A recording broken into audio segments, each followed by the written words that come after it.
Австрали Монголын эрс баялагын салбарын хамтын ажиллагааны амиа хөтөлбөр танилцуулж байна. Амиа хөтөлбөр хамтрагч түншүүдийн хамтаар эрс баялагын салбарын хариуцлагатай ил тод байдлыг нэмэгдүүлэн хөрөнгө оруулалтын таатай орчныг бэхжүүлж салбарын тогтвортой хөгжлийг ханган ажиллахыг зорддог билээ. Олон улсын шилдэг туршлага стандартын дагуу ашигт малтмлын хөрөнгийн үнэлгээний тайлагналыг найдвартай бодитоор гаргах нь хөрөнгө оруулагчдын итгэлийг нэмэгдүүлж эрсдлийг бууруулдаг. Монвал кодекс нь мэрэгсэн үнэлгээчдээр ашигт малтмлын хөрөнгийн үнэлгээг цаг алдалгүй ил тод бодитоор боловсруулахад оршдог юм аа. За ер нь бол Монголын уул уурхайн салбар гэдгийг одоо Монгол улсын эдийн засгийн тулгуур салбар амжилттай хөгжиж байгаа ч гэсэн олон тулгымцсан асуудал байдаг. Орчин үеийн одоо уул уурхайн шаардлагад нийцүүлэх одоо уул уурхайн салбар өндөр хөгжсөн орнуудын сайн туршлагыг нутагшуулах тэгээд олон асуудал байдаг. Улсад одоо хөрөнгөний зах зээл, бусад зах зээл оролцогчдод маань хэрхэн одоо хүлээн зөвшөөрөх юм бэ гэдэг. За энэний тулгуур бичих нь бол энэ Монвал гэсэн кодекс байна.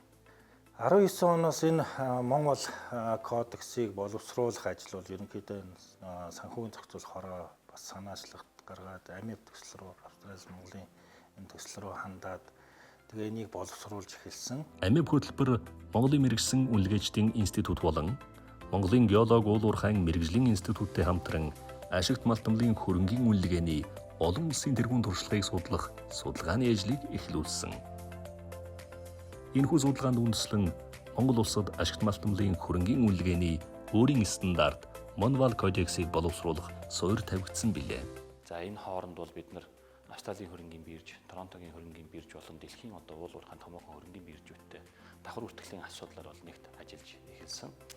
За гадаад дотоодын хөрөнгө оруулагчид татах хамгийн гол одоо үндсэн зорилго маань өөрөө олон улсын стандартад нийцсэн одоо тайлгналын асуудал байдаг. Хөрөнгийн зах зээл дээр гарахад бол зайлшгүй Монвал код бол кодекс чухал ач холбогдолтой. Энэ кодексоор үнэлж бич хөрөнгийн зах зээл гарах ёстой. Нэгдүгээр. За хоёрдугаарт энэ манай ашигт малтмлын тусгай зөвшөөрлийг хайгуул ашиглалтын тусгай зөвшөөрлийг шилжүүлэхэд татвар авдаг асуудал байна. Энэ татвар авахд энэ кодексоор Монвал кодексоор үнэлүүлсэн байвал хөрөнгө талаас нь үнэлүүлсэн байвал тэн дээр татвар авахд илүү хялбар болно. Тус код маань бол 2022 оны 1 сард аль биесээр бол боловсруулагдаж тус ажлын хэсгийн дүгнэлт дээр бол олон улсын одоо туршлагын дагуу одоо тухайн мэргэжлийн байгууллагууд бол хэрэгжүүлээд явах нь зүйтэй гэсэн шийдвэрээр одоо Монгол улсын геолог уул уурхайн мэргэжлийн институт, Монгол улсын мэргэжсэн хөрөнгөний үнэлгээчдийн институтын хамтарсан санамжийн хүрээнд бол 2021 оны 2 сард бол Монвал хороо маань бол байгуулагдсан байгаа. Амиа хөтөлбөрийн түнш байгууллагуудын хамтын ажиллагааны хүрээнд Монвал хороо байгуулагдсан. Улмаар Монвал хороо нь 2021 онд олон улсын ашигт малтмлын Имвал нийгэмлэгийн ажиглагч гишүүн болсон юм. Үүнээс гадна 2022 онд Монгол улсын хөрөнгийн үнэлгээний хуульд ашигт малтмлын хөрөнгийн үнэлгээний талаар зохицуулт орсон нь Монвал кодексыг нэвтрүүлэхэд чухал ач холбогдолтой болсон билээ. Монголын уул уурхайн салбарын хувьд бол бид нар иргэний нийгэм төр хувийн хвшлийн одоо хамтын ажиллагааны хүрээнд Монгол улсын одоо уул уурхайн нөөцийн болон хөрөнгийн тайлан, хайгуулын тайлангуудыг олон улсын стандарт хүргэх Монвал гэдэг ажлын хэсэгт одоо Монголын хөрөнгийн биржээс хамтран ажиллаж энэ ажлын одоо үр дүн маань тодорхой үр дүн төрсөн гэж бид нар ойлгож байгаа. Ялангуяа тэр Австралийн уул уурхайн балмын нийгэмлэгийнхэн энэ манай амиа төслийнхний одоо дэмжлэгээр бид нар манай Монголын мэргэжлийн байгууллага үнэлгээчдийн хүсэлтээр одоо энийг дэмжиж ажиллаад олон улсын одоо үнэлгээнийх нь арга зүйгээр яаж үнэлдэг юм бэ гэдэг талаас нь сургалтыг хүртэл авч мэргэжлэнүүдэд чадваржуулах ажлыг бол энэ Монвал төслийн хүрээнд бол хийсэн. Амиа хөтөлбөр Австралийн уул уурхайн металлургийн институттэй хамтран Валмин ба Монвал кодексоор 50 хүнлэнгийн үнэлгээчин сургаж гэрчилгээжүүлсэн.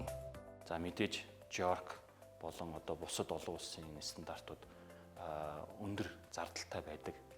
Энийг одоо Монгол улс нутагшуулах, Монголын стандартыг бий болгох, тодорхой одоо уул уурхайн энэ хайгуулын болон хөрөнгийн үнэлгээнүүдийг олон улсын хөрөнгө оруулагчдад хүлээн зөвшөөрөх энэ ажилд бол бид нар тодорхой хэмжээний одоо тойрог уулзалт, род шоу эднэрт бол оролцож явсан. За энэ ажлын хүрээнд бид нар Эрдэнэ ресурс гэдэг компани бол анх 2018 онд бол давхар бүртгэлээр бүртгэж байсан. За явандаа ингээд цаашдаа одоо Монголын одоо томоохон төслүүд болон одоо жижиг стартап компаниудад хөрөнгө оруулалт татахын тулд бид нар хөрөнгө оруулалтын орчныг сайжруулах, за хөрөнгө оруулалтын итгэлийг олохын хүрээнд энэ тайлгналын стандартын журмыг одоо бий болгож хөрөнгө оруулагчдад тодорхой найдвартай орчныг бий болгож улмаар одоо Монголын аж ахуй нэгжүүдэд хөрөнгө оруулалтыг татах таатай орчныг бүрдүүлэх ийм нөхцөл байдал үүснэ гэж бид нар харж байна. 18 оноос хойш бид нар чинь ажлын хэсэгт орж ажиллаад 21 оны 7 сард 6 сарын 17-нд хууль маань шинжлэгдээд их хурлаар батлагдсан. Энэ бол их том үйл явдал болсон. 13 жилийн дараа ер нь шинжлэгдэж байгаа гэсэн үг. Дараагийн 10 жилийг хөгжлийг тодорхойлох юм өстой хууль болж байгаа гэсэн.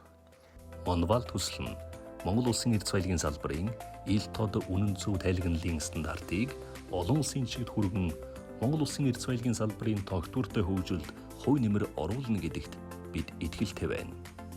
Энэ хөдөлсөлд бүх талаар хамтран ажилласан Монгол Улсын сангийн яам, уул уурхай хүнд үйлдвэрийн яам, Монголын хөрөнгийн бирж, санхүүгийн зохицуулах хороо, Монголын мэрэгжлийн үлгийчдийн институт, Монголын геолог уул уурхайн мэрэгжлийн институт, Австрали Азийн уул уурхай металлургийн институт болон Монвал хорооны гишүүдтэй АМЭП хөтөлбөрийн зүгээс гүн талархал илэрхийлж байна.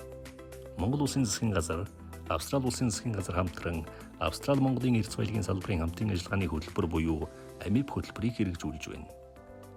АМЭП хөтөлбөрийг Австралийн гадаад хэрэг худалдааны яам санхүүжүүлж Адам Смит International зөвлөх компани хэрэгжүүлдэг. АМЭП хөтөлбөр 2015 оны 4-р сард эхэлсэн бөгөөд 2024 оны 3-р сар хүртэл үргэлжилнэ.